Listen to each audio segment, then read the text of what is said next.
Hey everyone, what's going on? Rob from Captain Rob Games here. Today we have the PTB out for the new killer, the Cenobite, otherwise known as Pinhead from the Hellraiser franchise. Now he is a weird kind of like lust-based S&M like demon hell priest sex chain thing or something like that. I would suggest looking up the story of the movie. It's pretty weird, but anyway, that's kind of the premise behind him, and so you're going to see that a lot of his abilities and a lot of his perks kind of fit in with that very unique sort of atmosphere around the killer. So in this video, we're going to be talking about the perks, and we're going to be talking about how we think that they're going to be used, whether we think they're going to be strong, what killers might be able to use them. Let's get started. First things first, we're going to look at deadlock. You induce mental suffering by crushing any hope of escape. After a generator is repaired, the entity blocks the generator with the most progress for 20 seconds. You see its white aura during this time. This is a very interesting perk, and it is a pretty strong gen regression. And specifically, it's going to help you out in early game. I would say this is kind of comparable to Corrupt Intervention. I think that Corrupt Intervention is just better, but it's going to prevent survivors from burning through gens very quickly. So let's talk about this. At the start of the game, it's pretty easy for gens to kind of just get blown down, right? I don't know how much this timer is going to increase. I'm going to assume it's probably going to be like 20, 25, 30. We'll figure that out later. But the first gen pops. Now, if you have 3 survivors working on generators, it's not going to shut down the third one.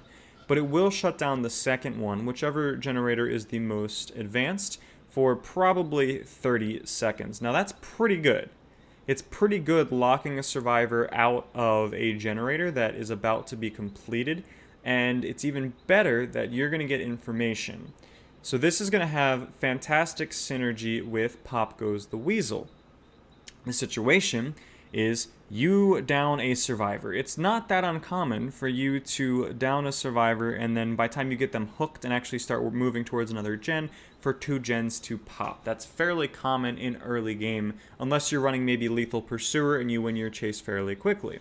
So in this new situation, you would down the survivor, you would hook them, you would activate the Pop Goes the Weasel, and while you're looking for what generator you want to take it to, one gen will pop. Now, instead of another gen popping closely behind and just being completed, you will actually have the closest to completion generator not only identified to you, but blocked for 30 seconds. And in that time, you can walk over there, you can prevent the gen from being completed, and you can hit it with Pop Goes the Weasel.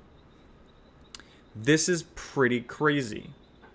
This could be an extremely effective way of stopping your survivors from just burning through gens early game. Now, I do need to point out, this could also backfire against Pop Goes the Weasel. When the entity blocks a generator, it is not affected by ruin and you cannot kick it. This means that if a gen gets popped at a very bad time, it could actually block you from using Pop Goes the Weasel and hurt you. So kind of a weird like synergy but also counter synergy involved with this perk. So I'm not really sure if Pop Goes the Weasel is going to be the way to do it, but if everything works out properly, it will be devastating. Also fantastic when you're in those situations at the end of the game and there's 2 generators left and they're both close to being completed. This will stall out the next generator for another 30 seconds. So this is all about buying you time to stop basically the survivors from completing generators. I don't necessarily know that this will be great. I think that Corrupt Intervention will still be better, but it's possible that maybe you would run this in conjunction with some other gen regression perks. Maybe you run Corrupt, maybe you run Thrilling Tremors, maybe you run Deadlock. Maybe you run a full entity block build and you just try to waste survivors' time and prevent them from being gen efficient as much as possible. I don't think that this is really going to be specific to any killer. I think it's just a general perk that could be used on anyone. We'll see how it goes in conjunction. I will probably be trying this out in a mass gen block build.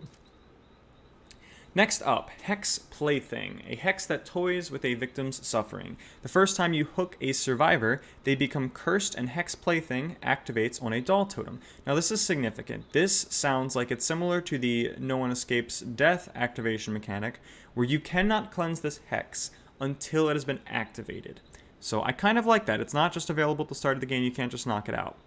So once you hook a survivor, the very first survivor that you hook, they will be oblivious for the rest of the game until that hex totem is cleansed. Now the catch is, for the first 90 seconds, only that survivor will be able to cleanse the hex totem, but they will be oblivious. That obviously is going to make it very, very difficult to cleanse that totem. It's going to be hard to stick on a totem when you can't actually hear the killer's terror radius, especially with some killers and their ability to move quickly, and other killers their ability to teleport. Cenobite also will have a teleport mechanic in his kit. So high mobility killers, it's going to be kind of nerve-wracking trying to pull this, knowing that they're going to basically be undetectable for you. After 90 seconds, the other survivors will be able to cleanse this, and the totem will actually be revealed to the cursed survivor if they get anywhere within 24 meters of it, so it'll be easier for them to cleanse it. Now I want to say, I think this is a very cool mechanic. I love how it focuses on one survivor, and I do think it's kind of funny with that.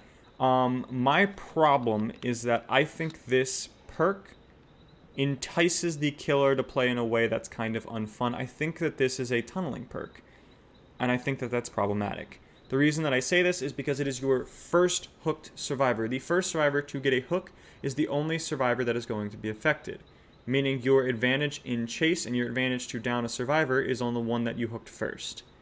So I don't like that this gives you a buff to essentially tunnel. The Oblivious status effect is really only good to catch people off guard, try to get free hits, and try to down them without them expecting it. And this sort of added mechanic of them having to go waste their time and do something makes them even more vulnerable.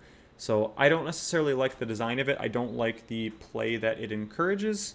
With that said, I don't think it'll be an incredibly strong mechanic. I think it's just a tunneling tool. I don't really think this was needed in the game. I would have actually much preferred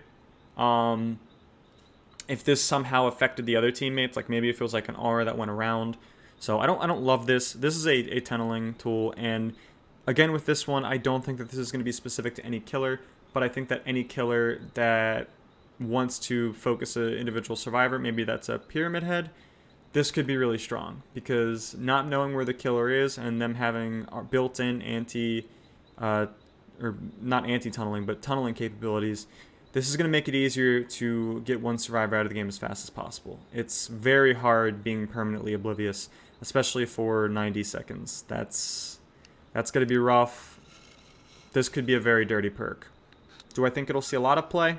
No, but I think when it does see play, the focus will be either tunneling or it'll be useless. And finally, Scourge Hook, Gift of Pain. You are the bringer of sweet pain. At the start of the trial, up to 4 random hooks are changed into Scourge hooks. You see their auras in white.